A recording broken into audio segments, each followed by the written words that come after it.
welcome to the Upgrade the World podcast. I'm your host Josh, and today we're going to talk about the Lightning Network. Before we get started, if you aren't familiar with the blockchain or Bitcoin, I highly recommend you go back and listen to episodes 2 and 3 to have a good foundation for understanding the Lightning Network. For all the properties of Bitcoin that are essential to it succeeding as a store of value, when it comes to being used as an electronic payment system as envisioned by its creator, Satoshi Nakamoto, there are several issues with the current implementation. In addition to unpredictable transaction fees that can be over $10 per transaction, and transactions taking hours to be confirmed, the real roadblock for Bitcoin having mass adoption for payments is it simply isn't scalable enough to compete with traditional centralized payment systems such as MasterCard, which can support 5,000 transactions per second, or Visa, who processes around 1,700 transactions per second on average, with the ability to support over 24,000 transactions per second. The Bitcoin network, limited by the average block creation time of 10 minutes and the original block size limit of 1 megabyte, can support at most 7 transactions per second. For Bitcoin to ever be viable as a currency, these challenges would need to be addressed. Enter the Lightning Network. The Lightning Network is a decentralized network using smart contract functionality in the blockchain to enable instant payments across a network of participants. A smart contract is self-executing code that carries out a set of instructions which are then verified on the blockchain. The Lightning Network is what's called a second layer or Layer 2 protocol built on top of Bitcoin's primary or Layer 1 blockchain. The Lightning Network works by using 3 main technologies: nodes, gossip, and payment channels. A node is a machine running a Lightning Network implementation that does 2 main things. It establishes channels with other nodes and gossips about those channels. Gossip is a routing protocol that lets multiple nodes easily and reliably talk to each other on the network. To understand how the payment channels work, it's helpful to reference the scenario of opening a tab at a bar. In that scenario, you give your credit card to the bartender in exchange for drinks. You probably want more than one drink, and since there's a cost per transaction to the bartender, they don't charge your card for each drink. Instead, a list of transactions is maintained, and only when you are ready to close out your tab does the bartender charge your card. This arrangement is not risky to the bartender because they can charge your card at any time, in the event you were to wander off to another location without first settling your tab. Payment channels work similarly.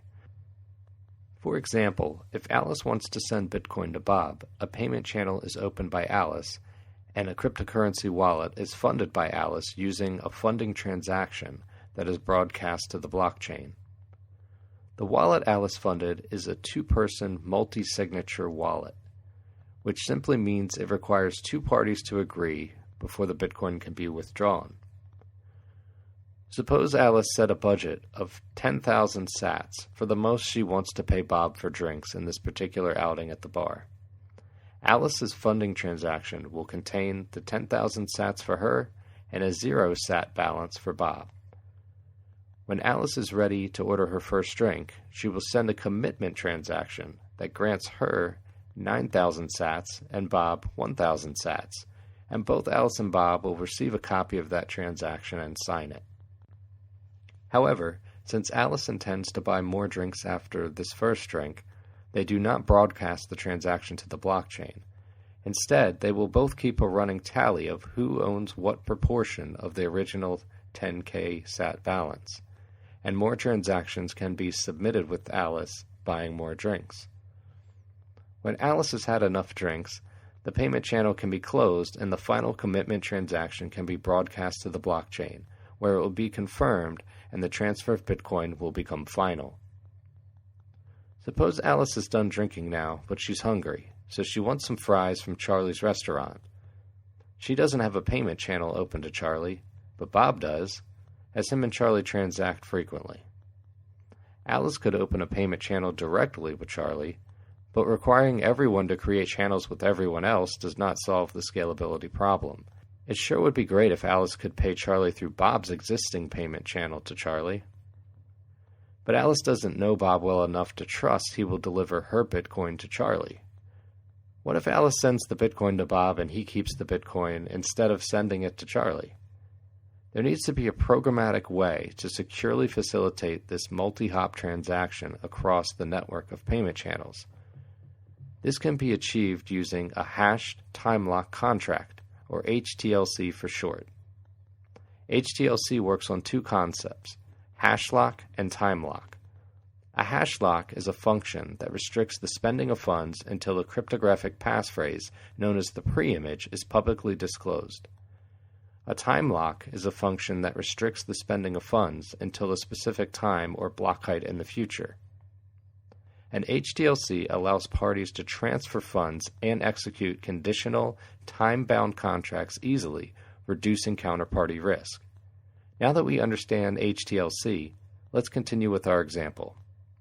Before Alice can buy fries from Charlie, Charlie will first generate a random number and its SHA-256 hash.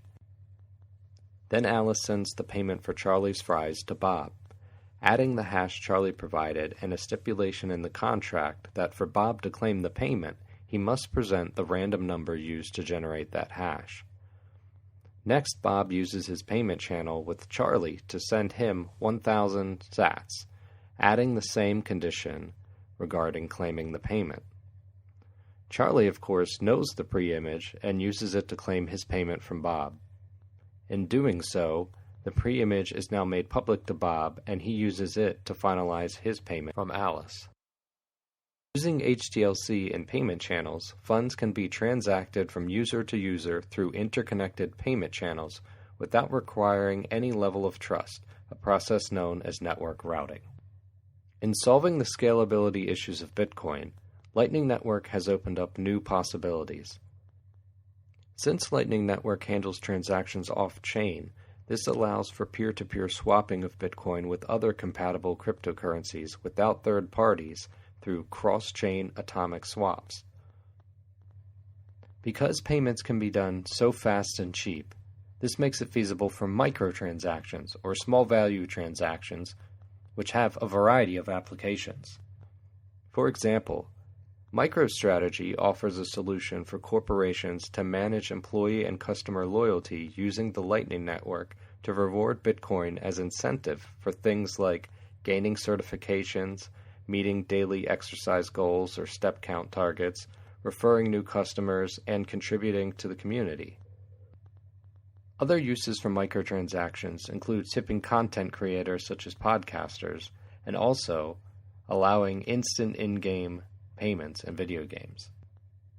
The Lightning Network also addresses the pain points of traditional remittance methods, which often involve high fees and long wait times. The lives of millions of people worldwide can be improved by the Lightning Network, allowing them quicker and cheaper access to their funds. The Lightning Network allows people to transfer Bitcoin to anyone, anywhere in the world in milliseconds to seconds for near zero cost. Thanks to the Lightning Network, Bitcoin can handle up to 1 million transactions per second, far surpassing the throughput of both Visa and MasterCard, making Bitcoin the most efficient payment system in the world. While Bitcoin optimizes for security, Lightning Network optimizes for usability, and together they make an extremely powerful combination for the future of finance. That's all for this episode. Thanks for listening. Until next time, keep upgrading.